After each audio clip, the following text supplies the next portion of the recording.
Elke Januarie steek dieselfde probleemkop uit. Duisende matrikulante wat wel slaag, maar sukkel om 'n plek te vind wat tersiêre onderrig betref.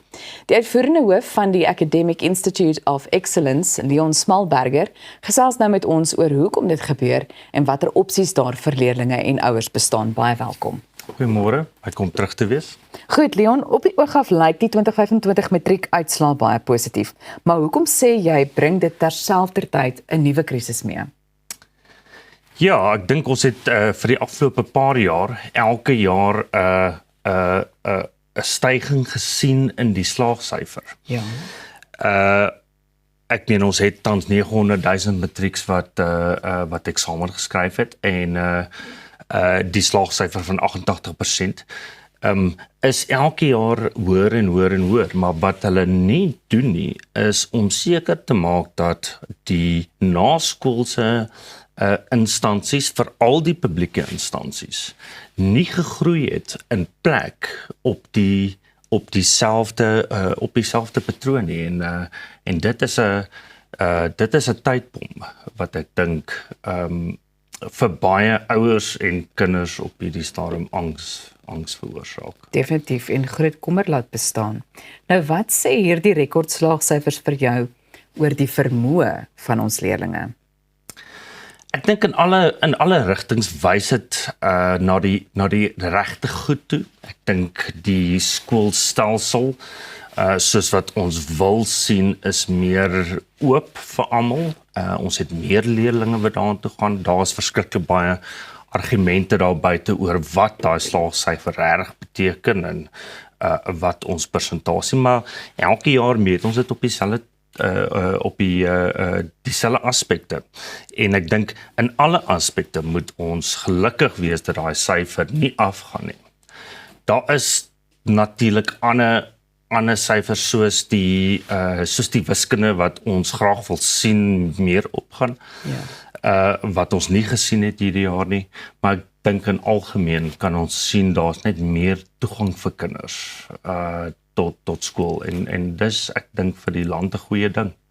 Goed, nou wil ek by jou uitvind, hoe groot is die gaping tans tussen die aantal matrikulante wat slaag en dan ook die aantal beskikbare plekke by universiteite en colleges? So ons het omtrent gesien 900,000 matriek skryf van 'n 88 slaagsyfer. Dis omtrent so 650,000 leerdlinge wat geplaas moet word ergens. Ja. Van daai leerdlinge, ons het 350,000 van hulle wat toegang het na 'n graad toegang het. En ons universiteit, ons publieke universiteite, kan omtrent net so 230,000 leerdlinge vat. Daai graadtoegang sluit uit diplomas en hoër sertifikate. So ons het 'n redelike groot gap in ons publieke universiteite wat vandag nog steeds die eerste keuse is vir baie leerdlinge. En daai 230,000 beskikbare plekke het nie regtig verander in die afgelope paar jaar nie. En wat gebeur met leerdlinge wat wel 'n BA slaagsyfer behaal, maar dan nie van 'n plek by of aan 'n universiteit verseker is nie? Ek dink daar's 'n paar keuses vir hierdie leerdlinge, maar wat moet gebeur is hulle moet gaan na 'n tweede keuse toe. En dit sit gewoonlik in die TVET spasie. Ja. Die tegniese meer tradisionele tegniese rigtings en vir een of ander rede is daar altyd 'n tweede keuse nog. So dit forceer baie leerdlinge om soontoe te gaan of glad nie te gaan studeer nie en wag vir 'n plek en dis nie altyd 'n goeie ding nie. Nou jy verwys daarop dat jy wys daarop dat slegs toelating nie genoeg is nie, maar hoekom sukkel soveel studente dan om hulle studies te voltooi? Ja, ek dink in die eerste jaar is altyd die moeilikste. Daar's die faktore wat ons van weet. Finansiële druk, vervoer, studenteakkommodasie, maar daar is ook ek dink 'n punt wat ons nie genoeg oor praat nie, dit is wanneer 'n kind geforseer word in iets wat hy nie noodwendig belangstel nie, of verwag word om in iets in te gaan wat hy nie noodwendig belangstel nie.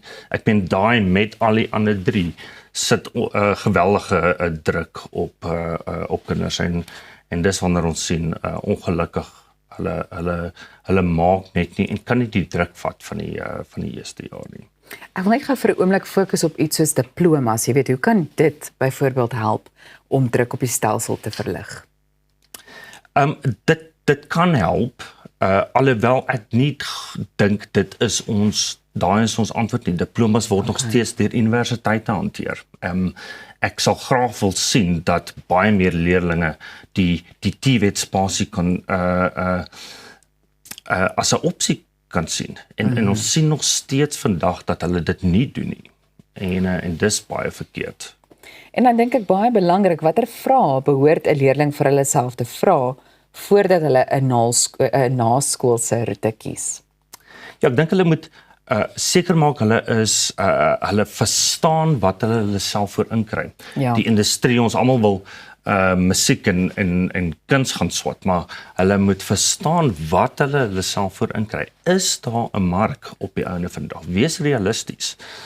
Is daar 'n mark op die einde? Is daar werk in die rigting wat jy gaan slaag? Moet jy regtig na 'n universiteit toe gaan? Wil jy regtig 'n graad hê? Daar is verskriklik baie kritiese vaardighede wat ons land nodig het, wat nie in 'n universiteit sit nie. So doen jou huiswerk. Baie dankie dat jy vanoggend met ons kom gesels het. Januarie staan bekend as Braille Geletterdheidsmaand en daarom fokus ons hierna op bewusmaking. Bly ingeskakel.